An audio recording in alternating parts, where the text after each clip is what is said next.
Hello everyone, welcome to our channel. ఈరోజు కథ నాగమణి వెంకట్రావు దంపతులు ఉండేది ఒక చిన్న అద్దె ఇంట్లో. వెంకట్రావు పనిచేసేదే ఒక ఫ్యాక్టరీలో సూపర్వైజర్గా. అతనికి వచ్చేది 20,000 రూపాయలు ప్రతి నెల జీతం. నాగమణి ఇంట్లో నుంచి బయటకు కదలదో. గృహిణి అని చెప్పాలా, లేకపోతే ఇంకేం మాట్లాడాలి ఈవిడ గురించే. దర్జాలకి దర్పాలకి ఏవి తక్కువ లేనటువంటి దుబారా మనిషి నాగమణి.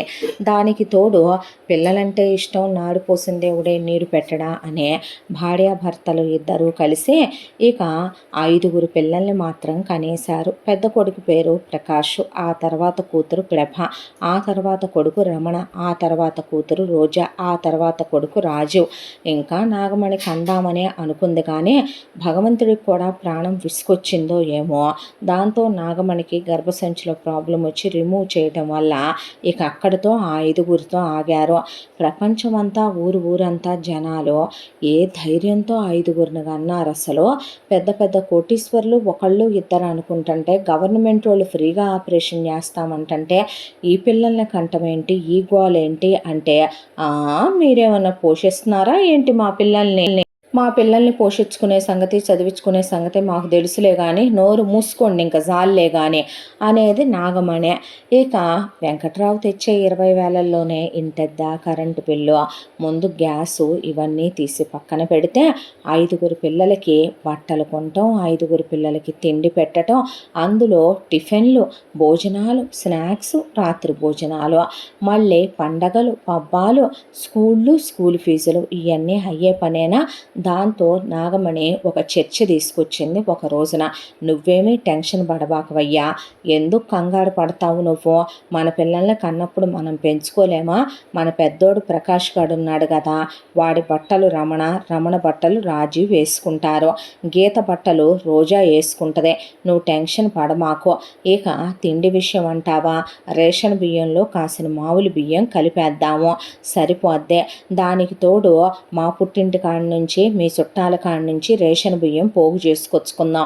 అయ్యి పెట్టి కాసిన కడిగి ఎండలో పోసి చక్రాలు దూసి పడేసాననుకో, చెక్కలు వండేసాననుకో, కాస్త పామాయిల్ పోసి ఈవినింగ్ స్నాక్స్ కింద సరిపోతాయి. 4 డబ్బాలు వేసి పంపితే పొద్దున పూట బడికి కూడా సరిపోతాయి. గవర్నమెంట్ స్కూళ్ళల్లో బడే వాళ్ళే ఫ్రీ పుస్తకాలు ఇస్తారు, ఓ పూట భోజనం వాళ్ళే పెడతారు. మధ్యాహ్నం భోజనం తప్పిపోలా.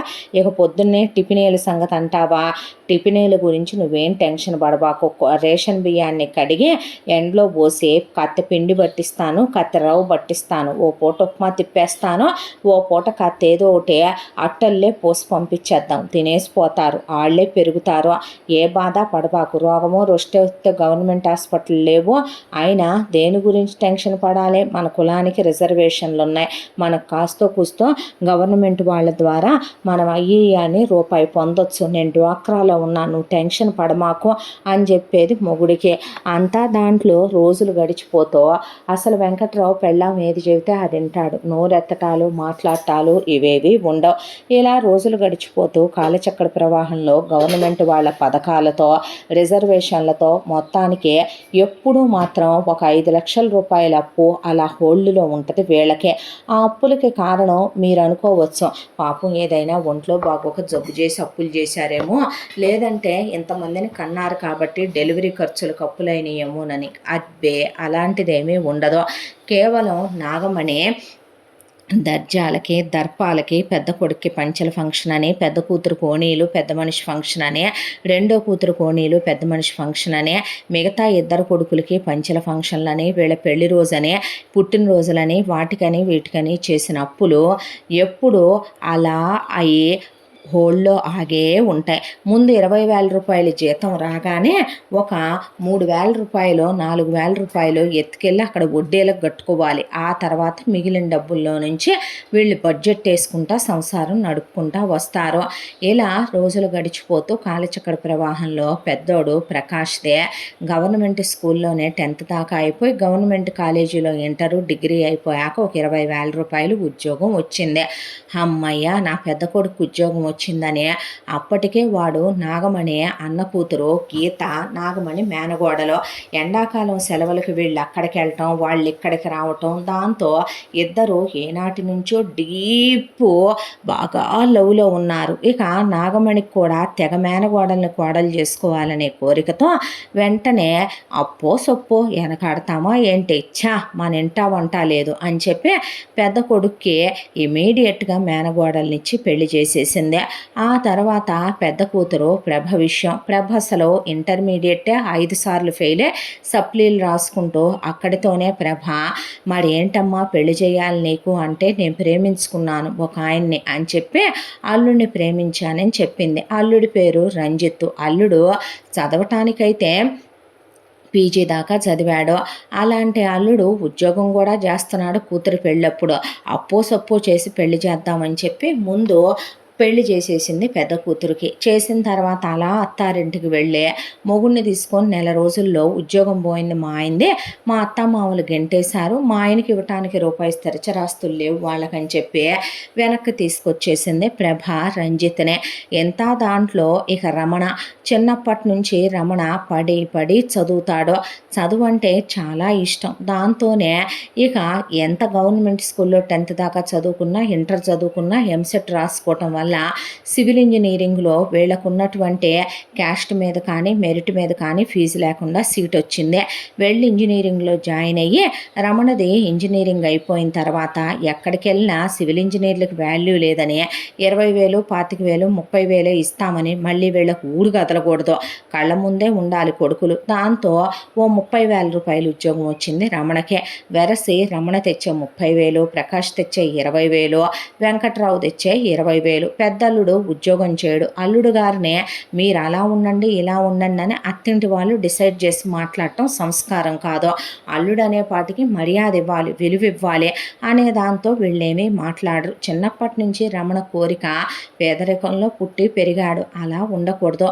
రేపొద్దున ఒక పెద్ద మ్యాన్షన్ లాంటి హౌస్ కట్టుకోవాలి. దాని ముందు సెక్యూరిటీ ఉండాలి, ఇంటి ముందు కార్లు ఉండాలి, బోల్డ్ అన్ని లైట్లు ఉండాలి, పెద్దది ఒక 20 గదులు ఇల్లు అయి ఉండాలి, పెద్ద పెద్ద బాత్ టబ్బుల్లో స్నానాలు చేయాలి, ఫారిన్ కంట్రీలు చూసి రావాలి, ఇల్లంతా పనోళ్ళు ఉండాలి, పెళ్ళానికి వార్డ్రోబ్ నిండా చీరలు ఉండాలి, పెళ్ళాం ఇన్ని నగలు వేసుకోవాలి, కారుల్లో తిరగాలి.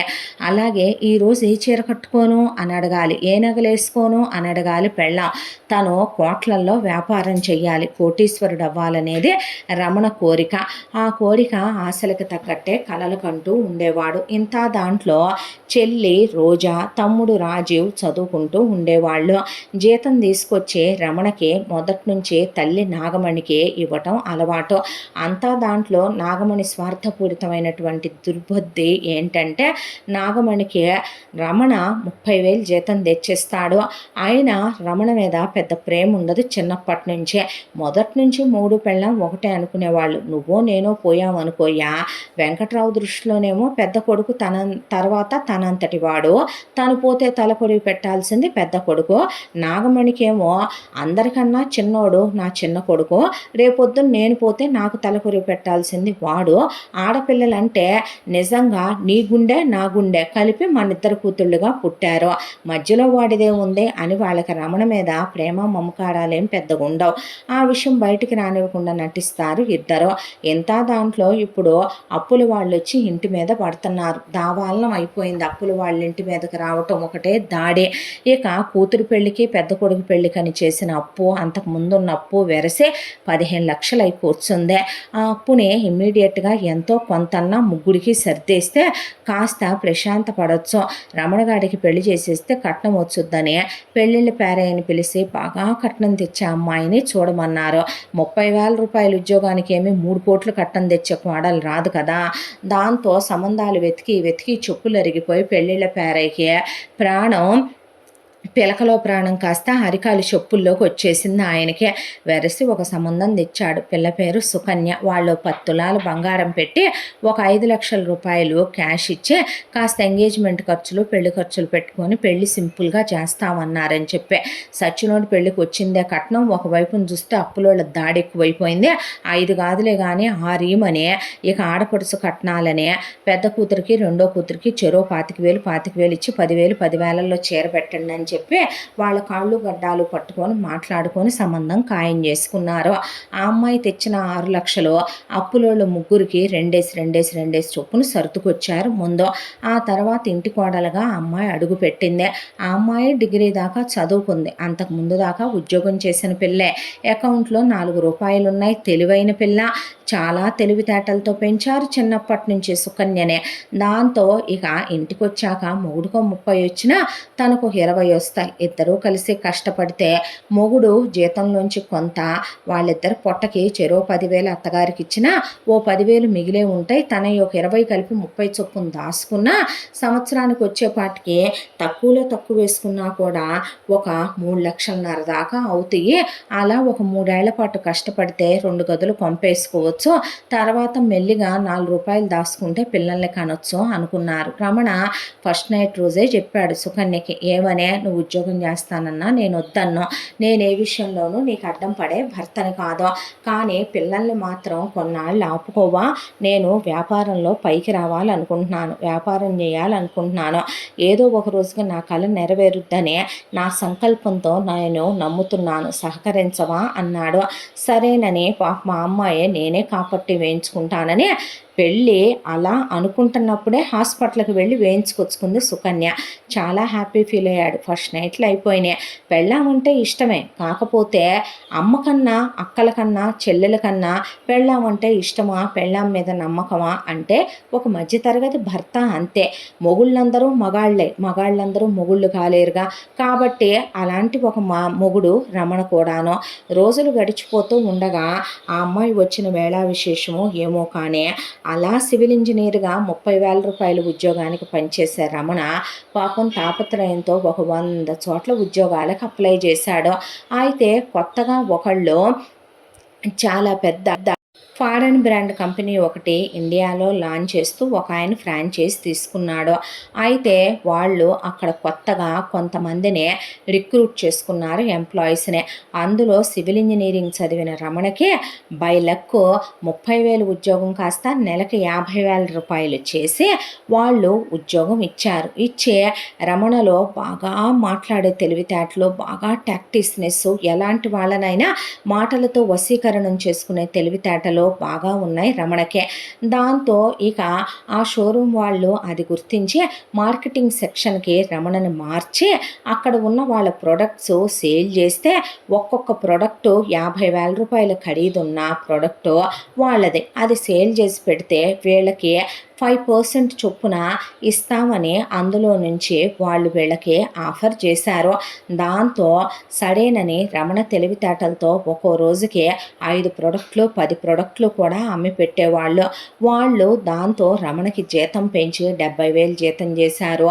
దాంతోపాటు మరొక వైపున రమణకి ఏ రోజు డబ్బులు ఆ రోజే, ఏ రోజు డబ్బులు ఆ రోజే. ఫర్ సపోజ్ ఒక 10 ప్రొడక్ట్లు అమ్మితే ఒక్కో ప్రొడక్టు 50,000 రూపాయలు ఖరీదంటే ఎలా లేదన్నా కూడా ఆ రోజు సంపాదన ఎంత వస్తుంది అంతా లెక్క చూసి వాళ్ళు ఇచ్చి పంపించేసేవాళ్ళు సాయంత్రానికే. దానికి తోడు ఇక రమణకి వాళ్ళు బట్టలు కొనుక్కోమనమని బట్టలకు సంబంధించినటువంటి కార్డ్స్ ఇవ్వటం వాళ్ళు. దాంతోపాటు సినిమాలకు వెళ్ళమని టికెట్లు ఇవ్వటం, ట్రిప్పులకు వెళ్ళమని టికెట్లు ఇవ్వటం. ట్రిప్పుకు పెళ్ళాన్ని తీసుకొని వెళ్ళేవాడు, సినిమాకి పెళ్ళాన్ని తీసుకొని వెళ్ళేవాడు, రెస్టారెంట్కి ఫ్యామిలీ అంతా వెళ్ళేవాళ్ళు, బట్టలు ఫ్యామిలీ అంతా కొనుక్కునేవాళ్ళు. అలా ఒకరోజు సినిమాకి వెళ్ళినప్పుడు రమణ ఒక మాట అన్నాడు. సినిమాలో హీరోది ఒక డైలాగ్ ఉంటుంది. హీరోయిన్, నువ్వు కష్టపడి సంపాదించి తీసుకొచ్చిన డబ్బులన్నీ మీ అమ్మ చేతుల్లో పోస్తున్నావు, పెళ్ళైన తర్వాత నేను నీ భార్యనే, నాకు కదా ఇవ్వాలి నువ్వు అంటే ఆ మాటకి రమణ డైలాగును ఉద్దేశించి పెళ్ళానికి కూడా తగిలి రావాలన్నట్టు ఇంట్లో పెద్దవాళ్ళు తల్లి ఉన్నప్పుడు నిన్నగాక మొన్నొచ్చిన పెళ్ళానికి ఇస్తే తల్లిని అవమానపరచడం అవదా అనేసరికి భర్త మైండ్ సెట్ ఏంటో ఆ అమ్మాయికి అర్థమైపోయింది. ఆ తర్వాత ఇంట్లో అత్తను గమనించడం మొదలుపెట్టింది. మొగుడు కొత్త ఉద్యోగంలో చేరి ఒక 6 నెలల కాలం అయింది. ఈలోపు అత్త మెళ్ళలో 2 పేటల గొలుసు వెలిసింది. పెద్ద నల్లపూసలు వెలిసినాయి. చేతులకు బంగారపు గాజులు, వేళ కుంగరాలు, చెవులకి వజ్రాల దిద్దులు మెరుస్తున్నాయి. పెద్ద ఆడపడుచు మెళ్ళలో నగలు, అలాగే పెద్ద తోడుకోళ్ళ మెళ్ళలో నగలు, చిన్న ఆడపడుచు మెళ్ళలో నగలు వెలిసినాయి. ఆ అమ్మాయి ఇంటి పరిస్థితుల్ని గమనించడం మొదలుపెట్టింది. మొగుడేమో అత్త అత్తకి చెప్పే ఇచ్చాడు. ఇచ్చేటప్పుడు అమ్మ నేను వ్యాపారం పెడదాం అనుకుంటున్నాను, ఎప్పట్లాగానే 30,000 నువ్వు ఇంటి కిందకి వాడు, మిగతా డబ్బులు నేను అంతకుముందు నీకు 20 ఇచ్చి 10 నా ఖర్చులు ఉంచుకునేవాడిని, కానీ ఇప్పుడు 30 ఇచ్చేస్తున్నాను, ఓ 10,000 పెరిగాయి కదా, 70,000 నా జీతం, 40,000 రూపాయల జీతంలో పక్కన దాచుంచు, అలాగే రోజుకు నాకు పై డబ్బులు 50,000 నుంచి 1,00,000 రూపాయలు కూడా వస్తాయి, నా తెలివితేటలతో నేను మార్కెటింగ్ చేసి తెచ్చుకుంటున్నాను ఆ డబ్బులు, నేను ఇదంతా సక్సెస్ అయ్యే వరకు ఒక 7 ఏళ్ళు పిల్లల్ని కూడా కనొద్దనే నేను సుకన్యకు కూడా చెప్పే ఉంచాను, కాబట్టి ఆ డబ్బులు పోగు చేసుకొని నేను ఒక బిజినెస్ మొదలు పెట్టుకోవాలి, దానికి తగినట్టు నేను బ్లూ ప్రింట్ మొత్తం రెడీ చేసుకొని దానికి తగినట్టు నేను అంతా ప్లాన్ చేసుకుంటున్నాను, ఈ ప్రైవేటు ఉద్యోగాలు తుమ్మితే ఊడిపోయే ముక్కు లాంటివి, వీటి మీద గ్యారంటీ పెట్టుకోలేనంటే అలాగే లేయ్యా అని అత్త తలోపటం. ఆ తర్వాత మొగుడి జీతం వచ్చిన దగ్గర నుంచే అత్త ఈ నగలు చేయించటం, మామ సడన్గా ఉద్యోగం మానేయటం, ఆ అమ్మాయి అన్నీ ఒక్కోటి గమనించుకుంటూనే వస్తుంది. ఇలాగే ఉంటే గనక సంసారం ఎందుకు పనికిరాదు. వీళ్ళు స్వార్థపరులు, ద్రోహబుద్ధి కలిగిన వ్యక్తులు. మొత్తం అత్తకి పైపైన ప్రేమ నటిస్తుందే తప్ప మొగుడంటే ఇష్టం లేదు, అదే చెప్పుకోదగినటువంటి నిజం. మొగుడు అందరికన్నా ఓ రూపాయి ఎక్కువ సంపాదిస్తాడని మొగుడు మీద పడి దోచుకు తింటున్నారు వీళ్ళు. అత్తకి తన మిగతా సంతానం అంటేనే ఇష్టం, మొత్తం వాళ్ళకు దోస్తోందని ఆ అమ్మాయికి అర్థమైందే. నా మొగుడు కష్టపడి వీళ్ళందరి పల్లకీలు మోస్తూ కూర్చుంటే రేపొద్దున నాకు పుట్టబోయే పిల్లల పరిస్థితి ఏంటి అని ఆలోచించే ఒకవైపున పుట్టింటి వాళ్ళకి చెప్తే అప్రయోజకులు తన పుట్టింటి వాళ్ళు, కాబట్టే ఆ రోజున 10 తులాల బంగారం అత్త చేతిలో పెట్టి 6 లక్షల కట్నం, ఆడపడుచు లాంఛనాలు, పెళ్లి ఖర్చులని ఓ 10 లక్షలకే మొత్తానికే ఒప్పుకున్నారు వాళ్ళు. చెప్పిన వచ్చి పైగా ఇక్కడ అడిగి వాగి అందరి ముందు తన్నే చులకన, విలువ తక్కువ చేసిపోతారు. మొగుడికి తన మీద ప్రేమ ఉందే, ఆ ప్రేమనే ఇప్పుడు తన అడ్డం పెట్టుకొని ఒక తెలివైన పని చెయ్యాలి అని ఆ అమ్మాయి వాళ్ళ ఫ్యామిలీ డాక్టరు వైశాలి అని ఒక ఆవిడ ఉంది. చిన్నప్పటి నుంచి ఆవిడే చూస్తుంది, ఏ చిన్న ప్రాబ్లం వచ్చినా సుకన్యనే.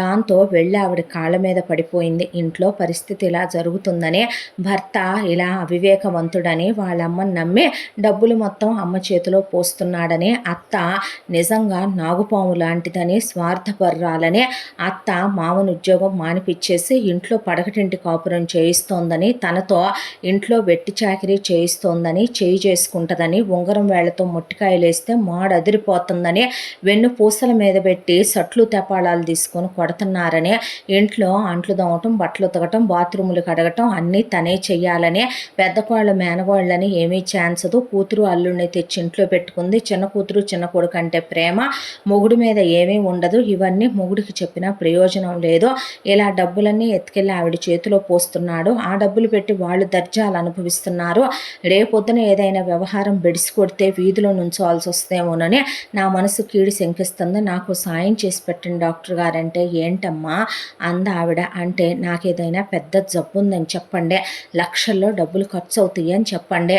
తప్పు కదా అమ్మ అంటే, పర్లేదు డాక్టర్, ఎవరో ఒకళ్ళు రిపోర్ట్లు తీసుకొని చెప్పండి, మా ఆయనకి మీరంటే నమ్మకం, మళ్ళీ సెకండ్ ఒపీనియన్కి వేరే డాక్టర్ దగ్గరికి తీసుకెళ్ళడు, నేనంటే ప్రేమ, నన్ను బతికిస్తాడు, ఏదో ఒకటి గర్భసంచిలో పెద్ద ప్రాబ్లం ఉందని చెప్పండి, ఒక 7 సంవత్సరాలు ట్రీట్మెంట్ చేస్తే తగ్గిపోయి నేను నార్మల్ అవుతానని చెప్పండి, బాగా లక్షల రూపాయలు రిపోర్ట్లు టెస్టులకు అవుతాయి అని చెప్పి మీరే చేయిస్తానని డబ్బులు తీసుకొని నాకు ఇవ్వండి, మీ కాళ్ళు పట్టుకుంటాం, మీ బిడ్డ లాంటి దాన్నే, అలాగే బోల్డంతా నా మందులు ఖర్చు అవుతాయని ఫారెన్ నుంచి మందులు తెప్పించాలని తీసుకోండి, ఆ ప్రతి రూపాయి నాకు ఇవ్వండి, ఎత్తుకెళ్ళి 4 రూపాయలు పిల్లల కోసం దాచుకుంటానండి అంటే ఆవిడకి నవ్వొచ్చిందే.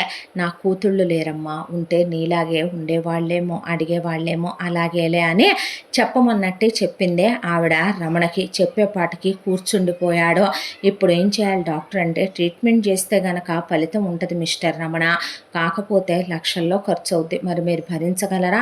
నా భార్య కన్నా నాకేది ఎక్కువ కాదు డాక్టర్, ఎందుకు భరించలేను అనే ఈ విషయం నువ్వు ఎవరితో చెప్పకరా, నువ్వు బాధపడకు అనే పెళ్ళాన్ని తీసుకెళ్ళి నా భార్యకి ఇలా వచ్చిందనే ఆ రోజు నుంచే తనకు వచ్చే పై డబ్బుల్లో సగం డబ్బులు పెళ్ళాం ట్రీట్మెంట్ కోసం, సగం డబ్బులు అమ్మకి ఇవ్వటం మొదలుపెట్టాడు. అలా చూసినా సగం నాగమణి వాళ్ళకి వెళ్ళిపోతున్నాయి, మిగతా సగం మాత్రం డాక్టర్ గారి దగ్గర వ్యాక్సినేషన్లకనే, రిపోర్ట్లు మందులు కని, అలాగే టెస్టులు చేయించడం కోసమని అబ్రాడ్ పంపించాను, వాటికి ఇవ్వాలి వీటికి ఇవ్వాలి DNA టెస్టులనే. ఒకవైపు నా ఇచ్చే మొత్తం ఆవిడ కవర్లో పెట్టి అమ్మాయికి ఇస్తూ ఉండేదే.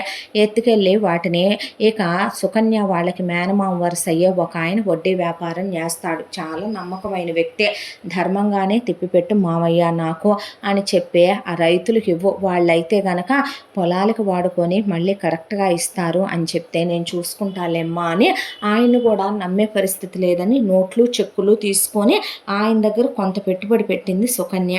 ఆ తర్వాత రోజులు గడిచిపోతూ సంవత్సరాలు గడిచిపోతూ ట్రీట్మెంటు కాస్త ఫలితం ఉందని చెప్పించింది డాక్టర్ గారితో. దాంతో రమణ ఆనందపడ్డాడు. మీరేమీ అమ్మాయికి ఫిజికల్గా దూరం ఉండక్కర్లేదు, కాకపోతే పిల్లల్ని అప్పుడే ప్లాన్ చేసుకోకండి అని చెప్పిస్తే అసలు నేను అనుకోలేదులే డాక్టర్ గారు అని చెప్పి చెప్పుకొచ్చాడు.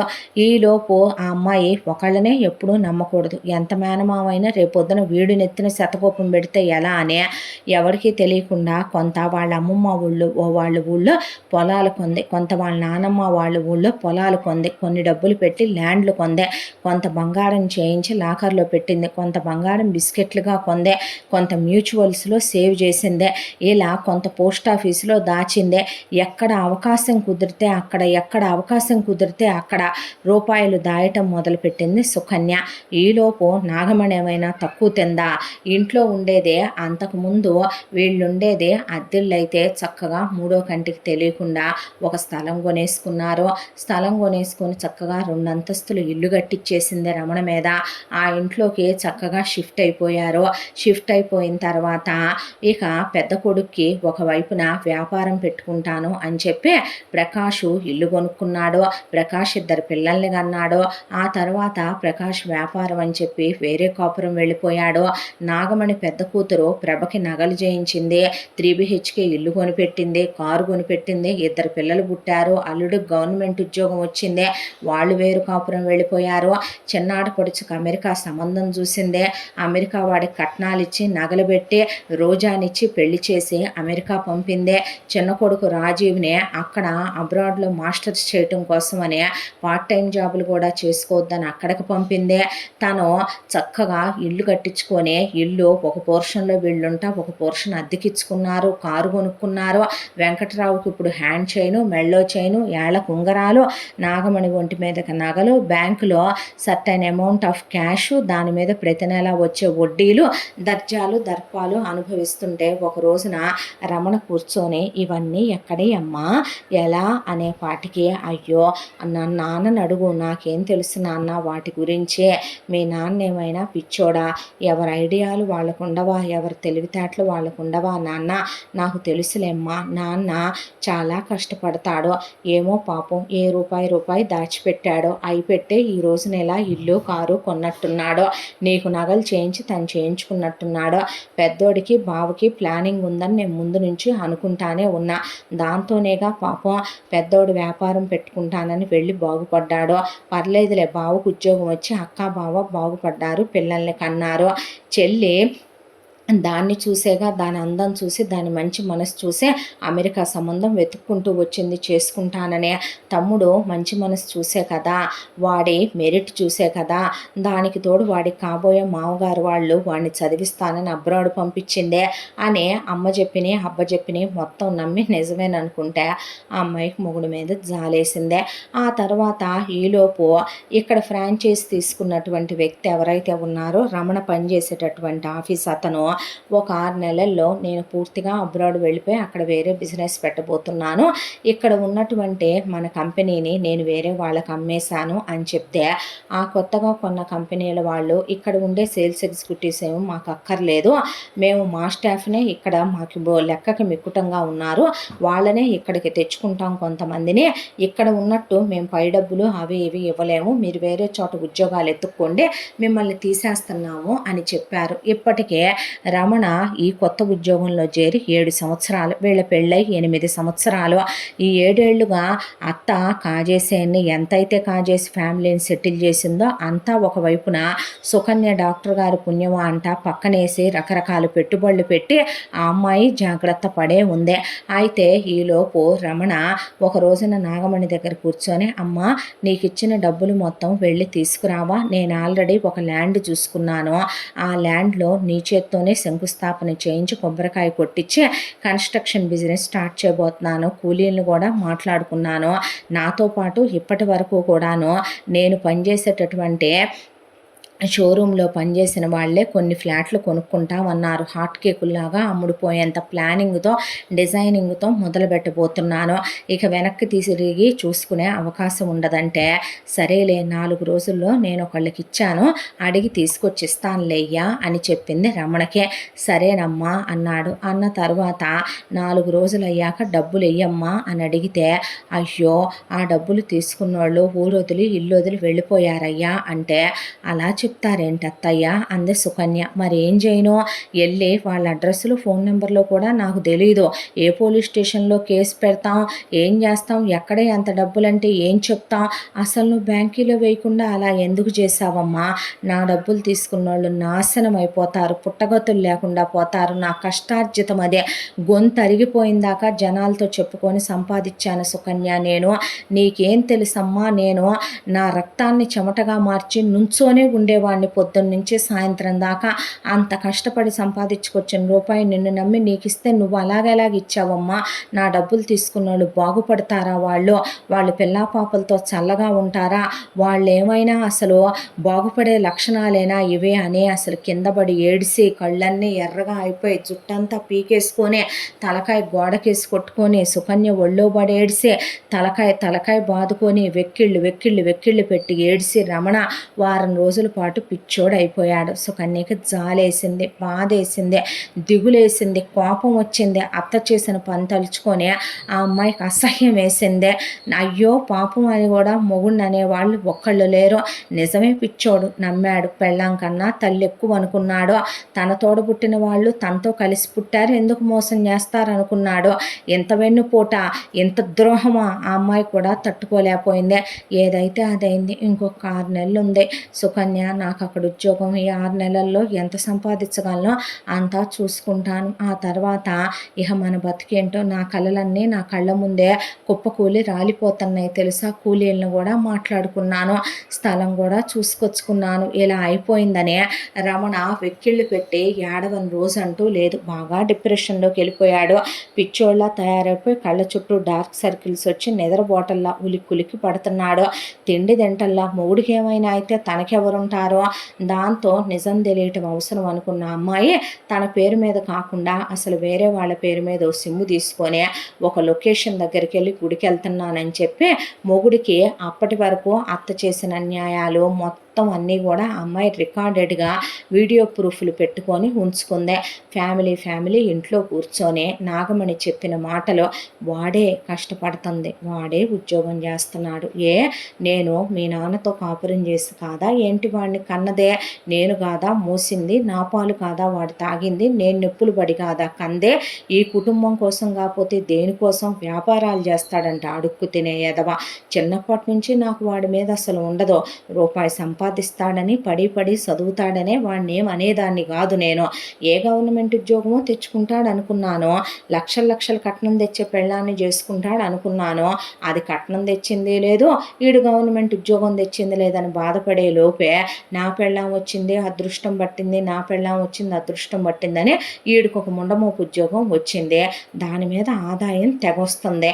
ఇప్పుడు కాక ఇంకెప్పుడు బాగుపడతాం, అందుకే ఆ డబ్బులు పెట్టే నేను ఒక ప్లానింగ్ చేసుకున్నాను అని అత్త అనటం, ఆ తర్వాత స్థలం కొన్నానంటాం, ఇల్లు కట్టించానంటాం, ఆ ఇంట్లోకే వెళుతున్నామంటాం, నేను నగలు చేయించుకున్నానంటాం, నాన్నకు నగలు చేయించానంటాం, బ్యాంకీలో డబ్బులు వేసుకున్నానంటాం, కారు కొనుక్కున్నానంటాం.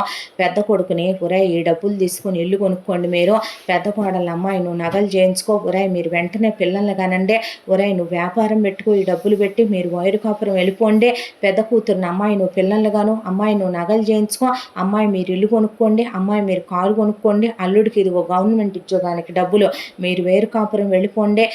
రోజా ఇక చదివింది జాలే కానీ ఇక్కడ కులికిన ప్రేమాయణాలు జాలే కానీ అమెరికా సంబంధం చూసాం, మ్యాట్రిమోనీలో ఇచ్చి నానా నేను నీ కోసం శుభ్రంగా వాడి క్యారెక్టర్ ఉన్న పెళ్ళాం కావాలంట. ఇక్కడ నీ ప్రేమాయణాల గురించే వాళ్ళకి ఎంక్వైరీలు తీసేంత లేదులే కానీ నువ్వు అక్కడ గుట్టు చెడనిల్లాల్లాగా ఉండి సంసారం చేసుకో అని చిన్న కూతురికి ఇచ్చిన కట్నమేనా, చిన్న కూతురికి పెట్టిన బంగారమేనా, పెళ్లి ఖర్చులైనా, ధూమ్ధామ్గా పెళ్ళైనా, చిన్న కూతురు అమెరికా వెళ్ళిపోవటమేనా, చిన్న కొడుకుని అక్కడికి వెళ్ళాక నువ్వు పెట్రోల్ బంకుల్లో నువ్వు పాంప్లెట్లు వేస్తా, నువ్వు బాత్రూములు గడుగుతా, రెస్టారెంట్లో పనిచేస్తా ఉండబాకు నాన్న.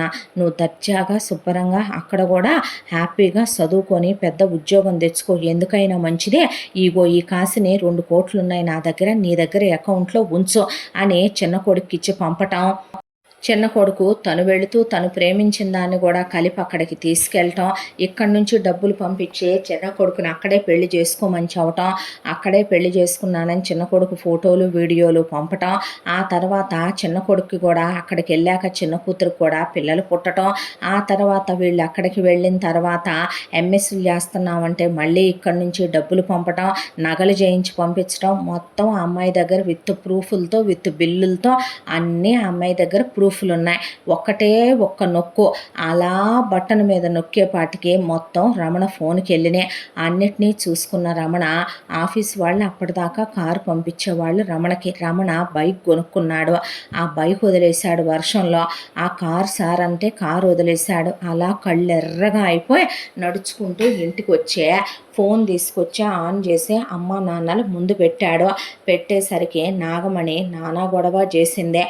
ఎందుకు చేసావమ్మా ఇలాగని అడిగితే నువ్వే నాశనం అయిపోతావు, నువ్వే ఊడ్చుకుపోతావు, నువ్వే పుట్టగతులు లేకుండా పోతావు, అవన్నీ మార్ఫింగ్ వీడియోలు, మార్ఫింగ్ ఫోటోలు, అవన్నీ నమ్ముతావా నువ్వు, అవన్నీ దొంగ బిల్లులు ఎవరో నా పేరు మీద రాయించిచ్చారో అవన్నీ చూస్తావా నువ్వు, వాళ్ళకై వాళ్ళు బాగుపడ్డా కూడా నువ్వు బాగు చేశానంటావా అని, ఎవరికిచ్చావైతే నా డబ్బులు లెక్క చెప్పు, ఎవరి దగ్గర పెట్టావో లెక్క చెప్పు, వాళ్ళెవరో లెక్క చెప్పు అని చుట్టాలు బంధువులు అందరినీ పిలిపించి పంచాయతీ పెట్టాడు రమణ. పంచాయతీ పెడితే సుకన్య వాళ్ళ అమ్మా నాన్న అలా ఎలా ఇచ్చావల్లుడు, అసలు బ్యాంక్ అకౌంట్లో వేసుకున్నా పోయేదిగా అన్నారు వాళ్ళు. నా బుద్ధి తక్కువ తనమని చెప్పు తీసుకొని చంపలు కొట్టుకున్నాడు. కొట్టుకున్న తర్వాత నాగమణి కూతుళ్ళని అక్కడ ఉన్నటువంటి కొడుకుని అల్లుడిని పిలిపించుకుంది. అందరూ నాగమణి వైపే మాట్లాడారు. అవునరా, నిన్ను నేను మోసాను, నొప్పులు పడ్డాను, కన్నాను, నీ తోడ పుట్టిన వాళ్ళు ఎంగిలి పాలు దాగి పెరిగిన వాడివి నువ్వు. ఏమైందంట, నీ తోడ పుట్టిన వాళ్ళకు రూపాయి పెడితే నీ తల్లిదండ్రులకు రూపాయి పెడితే అంత ఇదైపోతున్నావో, నీ పెళ్ళం రోగిష్టిదే, ఉంటుందో పోద్దో తెలియదు, దాని మీద నువ్వు లక్షలు ఖర్చు పెడితే లేదు కానీ ఇన్నేళ్లుగా గొడ్డుమూత వెధవా, పిల్లల్ని కన్నోడివి కాదు నువ్వు. నువ్వైనా బాగుపడే లక్షణం నీ మొహాన్ని రాసుంటే నువ్విలా ఎందుకు అయ్యేవాడివిరా, మిగతా వాళ్ళలా బాగానే బాగుపడేవాడివిలే, నీ బతుకుచ్చాడా అని. ఎక్కడైనా కొడుకు అమ్మా నాన్నల్ని వెళ్ళగొట్టడమో, కోడలు వెళ్ళగొట్టడమో, కోడలు అత్తామామలు వెళ్ళగొట్టడమో చూసుంటాం. కొడుకు జుట్టు పట్టుకొని అమ్మా నాన్నలు కలిసే కొడుకు బ్యాగ్ బయటికి ఇసిరేసి కొడుకుని వెళ్ళగొట్టేశారు. దాంతో మీరు బాగుపడరని, సర్వనాశనం అయిపోతారని, దేవుడు అనేవాడు ఉన్నాడని దుమ్మెత్తి పోశాడు రమణ. పోరా కుక్క, మీ నాన్న పోతే పెద్దోడు ప్రకాష్ తలకొరి పెడతాడు, నేను పోతే మీ తమ్ముడు రాజీ వచ్చి చూసుకుంటాడు, నీ అక్క నీ చెల్లి ఉన్నాను, నువ్వేమి నన్ను చూడాల్సిన అవసరం లేదులేరా కుక్క అని గెంటేసింది వాళ్ళమ్మ నిర్దాక్షిణ్యంగా. సుకన్య పుట్టింటి వాళ్ళు రమ్మన్నా వద్దులే నాన్న మీరు వెళ్ళిపోండి అంది సుకన్య. ఎంత కష్టపడి నేను రూపాయి కూడబెట్టి అవన్నీ నేను డాక్టర్ దగ్గర కొంత డబ్బు ఖర్చు పెట్టి నిన్ను మాత్రం ప్రాణాలతో బ్రతికించుకోగలిగానా అన్నాడు రమణ. ముందు తను పనిచేసే కంపెనీ వాళ్ళే ఒక ఫ్లాట్ ఇస్తే అందులోకి వెళ్ళి సుకన్య డాక్టర్ దగ్గరికి వెళితే కంప్లీట్గా తగ్గిపోయిందని చెప్పిందామా. హ్యాపీగా ఫీల్ అయ్యాడు, కొంత ఊరట పొందాడు. ఆ తర్వాత రమణ దిగులుగా ఉండటం చూసిన సుకన్య మనసు కలుక్కుమని, నువ్వేదో వ్యాపారం మొదలు పెట్టాలన్నావు కదా, ఎంత అవుతాయి ఆ వ్యాపారానికి అంటే 3 కోట్ల నుంచి 4 కోట్ల దాకా అవుతాయి సుకన్య అంటే, సరే మరి అలాగైతే నేను ఎలాగోలాగా ఆ డబ్బుల్ని అడుగుతానులే అంటే, ఎవరిని అడుగుతావు అన్నాడు.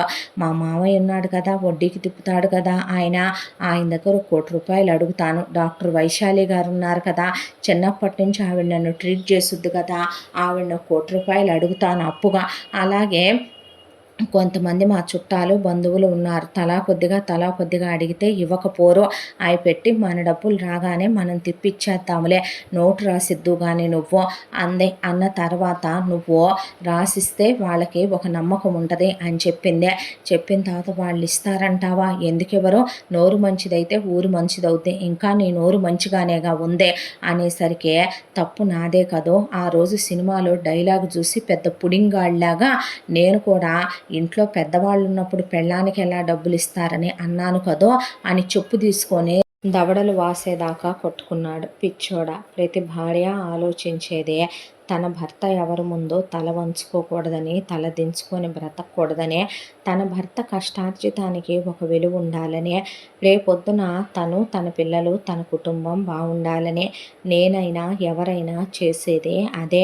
నేనెంత తాపత్రయపడి నాకంత రోగమని చెప్పించింది కూడా నువ్వు ఇలాంటి స్థితిలో ఇలాంటి రోజు అనేది ఒకటొస్తే ఇలా కన్నీళ్లు పెట్టుకొని అవమాన భారంతో నిన్ను వాళ్ళు బయటికి గెంటితే ఎలా బ్రతకాలా అని ఆలోచిస్తూ డిప్రెషన్లోకి వెళ్ళి మనసు పాడు చేసుకోకూడదనే ఇదంతా చేశాను. అది నీకు చెప్పినా అర్థం చేసుకునేంత పెద్ద మనసు నీకు లేదో. కుక్కతోక వంకర లాంటిది ప్రతి మగవాడి బుద్ధే. ఆడవాళ్ళు నిజాలు చెప్పే సంసారాలు నడపలేరు.